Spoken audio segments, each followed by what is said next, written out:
Hey everyone, in today's video, I'm going to show you on how to set up eBay business policies.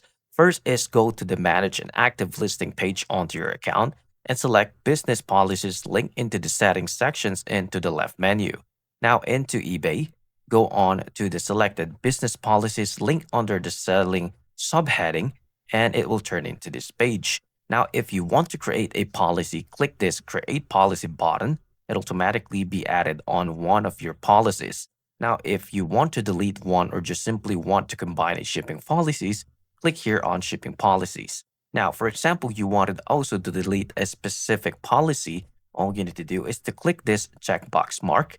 It'll turn into this page. Click on Delete Inactive Policies and automatically be removed onto the policies that you have created onto your products. And there are three types of policies we have on eBay.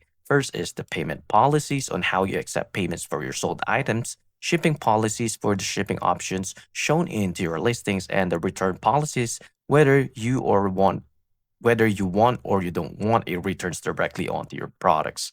And that's it. If you find this video helpful, please like and subscribe and I'll see you into the next one. Thank you for watching.